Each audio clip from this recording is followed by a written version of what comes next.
கிறிஸ்துவுக்குள் பிரியமானவர்களே, இயேசுவின் நாமத்தில் இந்த தியான வேலைக்கு உங்களை அன்புடனும் மகிழ்ச்சியுடனும் வரவேற்கிறேன். கர்த்தருடைய வார்த்தையாகிய ஓசியா தீர்க்க தரிசன புஸ்தகத்தில் 2வது அதிகாரம் 19வது வசனத்தை வாசித்து நாம் இந்த தியானத்தை துவங்கலாம்.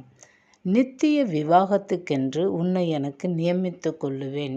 நீதியும் நியாயமும் கிருபையும் உருக்க இரக்கமுமாய் உன்னை எனக்கு நியமித்து கொள்ளுவேன். இதுதான் இன்றைக்கு பிரசங்கத்தின் தலைப்பு. உன்னை எனக்கு நியமித்து கொள்ளுவேன் அப்படின்னு பழைய ஏற்பாட்டில் ஆண்டவராகிய நம் தேவன் நம்மிடத்தில் சொல்கிறாரு.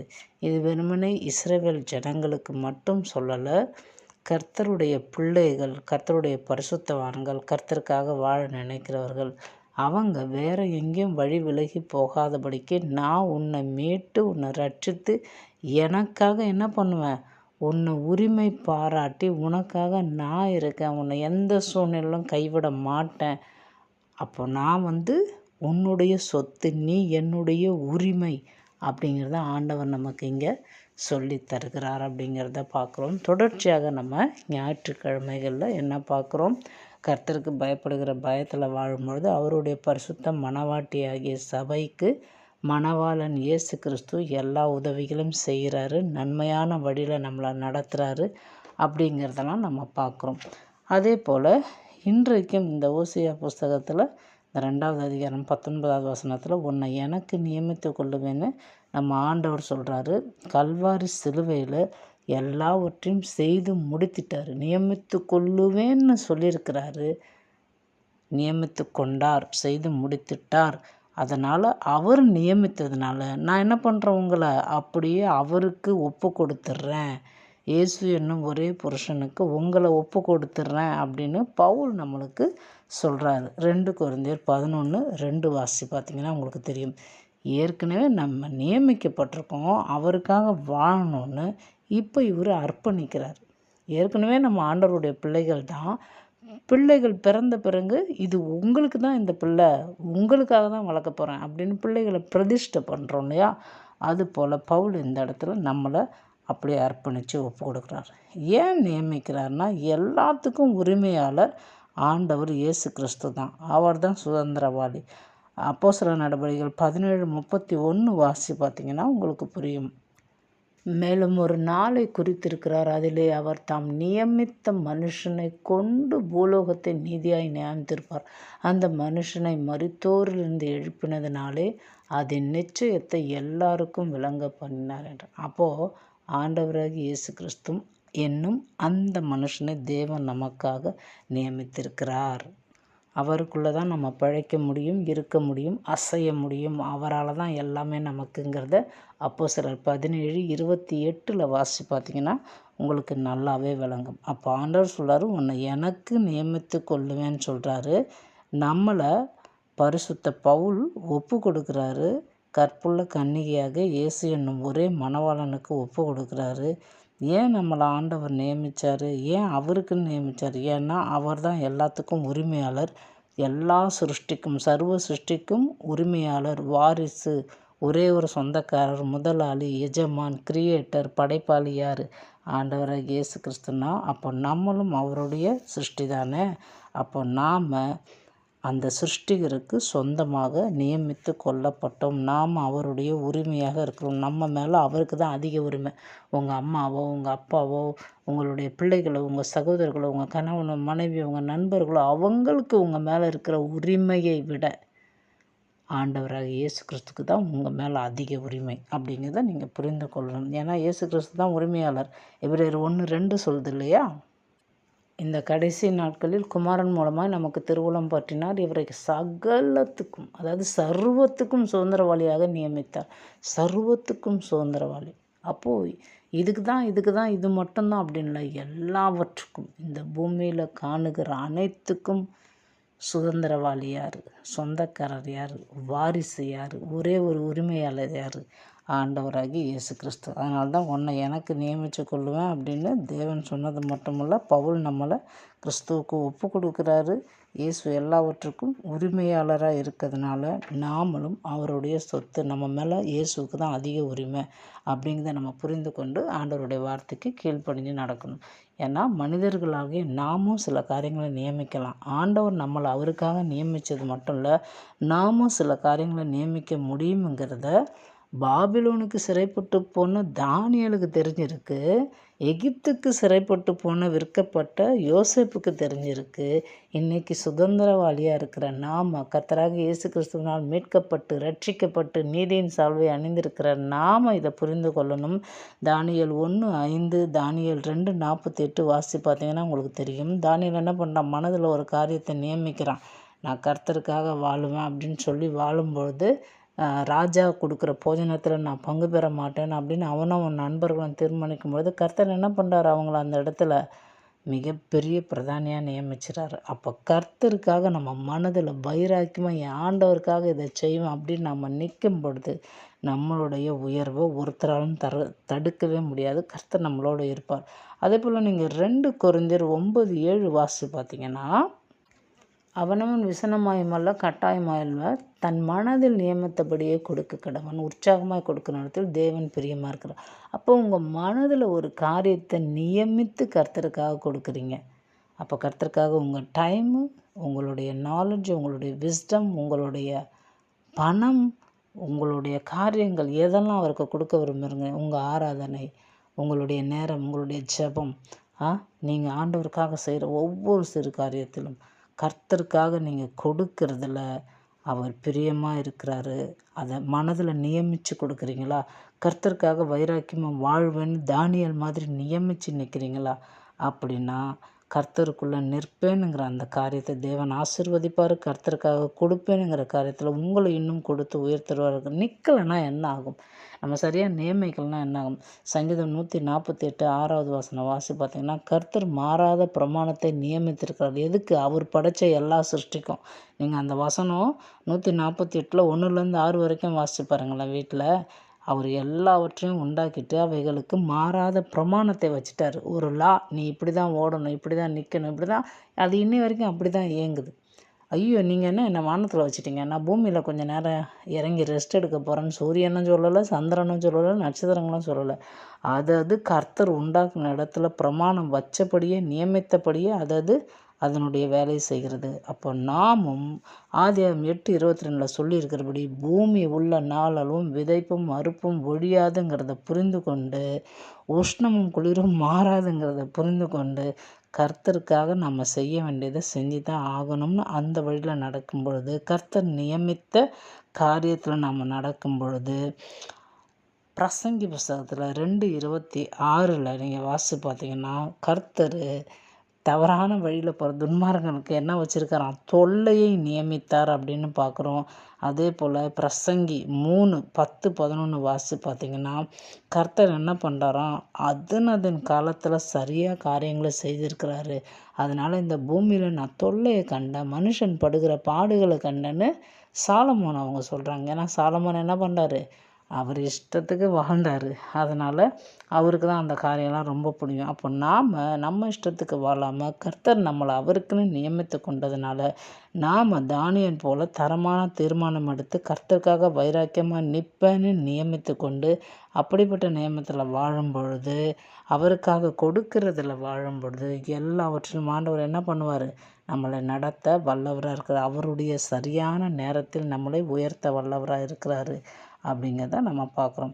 அது மட்டுமல்ல, ஆண்டவராகிய இயேசு கிறிஸ்துவுக்கு ஏசாயா புஸ்தகம் 53:9 வாசி பார்த்திங்கன்னா, அவங்களாம் என்ன பண்ணுறாங்களாம்? அவருக்கு பிரேத குழியை நியமித்தார்கள். ஆனால் அவர் எப்படி இருந்தாராம்?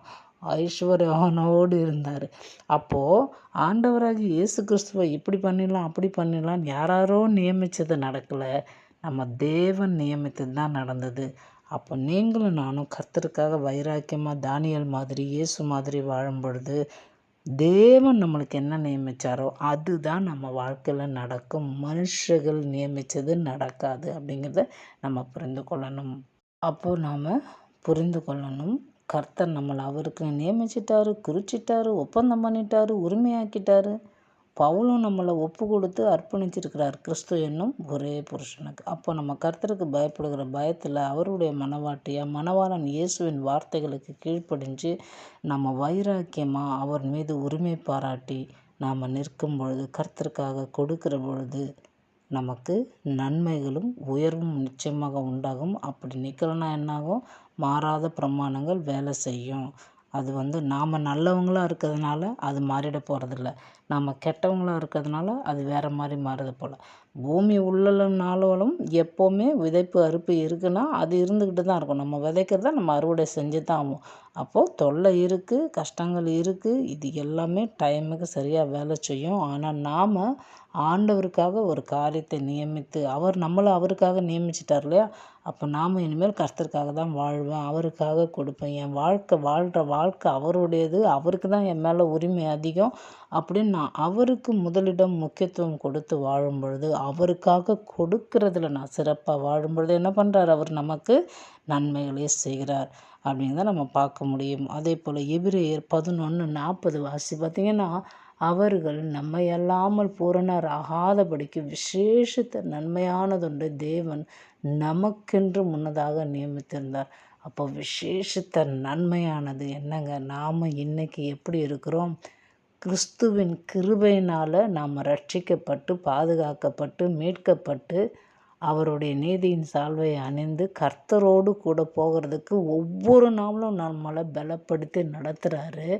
எவ்வளோ சாட்சிகளை நம்ம பார்க்குறோம், எவ்வளோ காரியங்கள் நமக்கு கொடுக்கப்பட்டிருக்கு. கிறிஸ்து நம்மளை மீட்டுட்டார். இயேசு கிறிஸ்து வந்ததே நம்மளை பரிபூரணப்படுத்த தான்.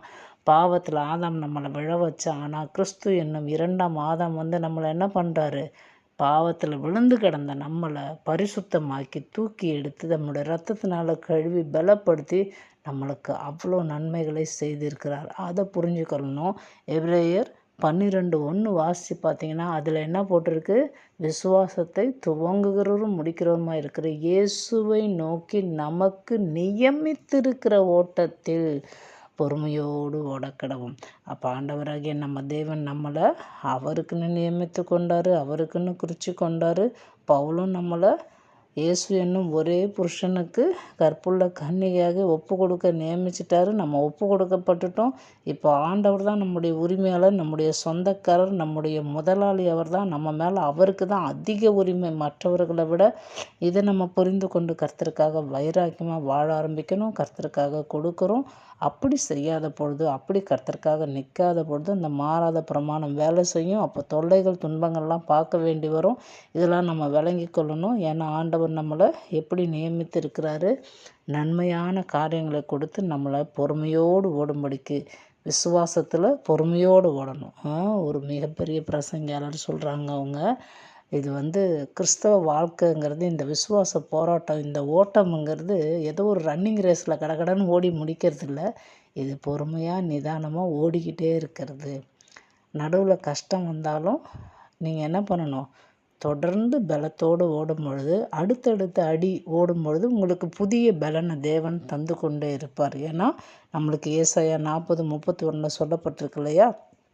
கர்த்தருக்கு காத்திருக்கிறவர்களுக்கு புதுபலன் கொடுக்குறாரு, கழுகுகளை போல சட்டைகளை அடித்து உயர எழும்புகிறோம். அப்போது அப்படிப்பட்ட ஒரு ஓட்டம் தான் நம்மளுக்கே தவிர, நம்ம இது புரிந்து கொண்டு பொறுமையோடு ஓடணும்.